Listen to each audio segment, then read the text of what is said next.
à tous, bienvenue à ce rendez-vous informatif. L'Université d'Abomey-Calavi a accueilli hier le lancement officiel de la campagne de sensibilisation et d'orientation des nouveaux bacheliers. La cérémonie, marquée par une série d'allocutions, a réuni diverses personnalités de l'éducation et de l'enseignement supérieur, des responsables universitaires ainsi que les principaux intéressés, les nouveaux bacheliers. L'événement est destiné à accompagner les jeunes diplômés dans leur choix d'orientation. La cérémonie a été marquée par la présentation du guide d'orientation destiné aux nouveaux bacheliers. Ce guide regroupe les informations nécessaires sur les différentes filières disponibles au sein des universités publiques du Bénin. Les enseignants du département de l'Atlantique démarrent en ce jour une série de séances d'information et de sensibilisation.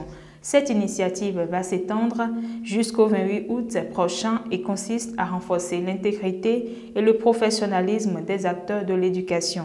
Ces séances de sensibilisation sont organisées par les autorités départementales et vont se dérouler dans les différents collèges d'enseignement général des communes de l'Atlantique. Les travaux vont tourner autour du thème « Code éthique et les valeurs de l'administration publique ».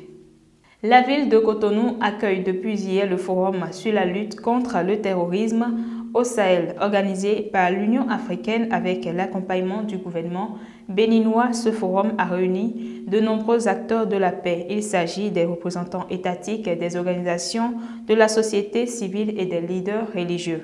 Objectif, renforcer la coopération entre les différents acteurs impliqués dans la lutte contre l'insécurité grandissante dans la région du Sahel. Ils ont abordé la question de la paix au Sahel. Le directeur du cabinet du ministre béninois de l'Intérieur et de la Sécurité publique a souligné l'importance d'une approche globale intégrant les dimensions sociales, économiques et culturelles. Les travaux de ce forum se poursuivent et prennent fin ce jour, mercredi 14 août 2024. Guy Hervé Tieta a été nommé à la tête de la circonscription administrative. Il succède ainsi à Hippolyte Ragnou, appelé à d'autres fonctions à Cotonou. Cette nomination intervient dans un contexte marqué par la montée du terrorisme dans la région. Ces mouvements de personnel visent à optimiser le dispositif sécuritaire et à améliorer la coordination entre les services de police.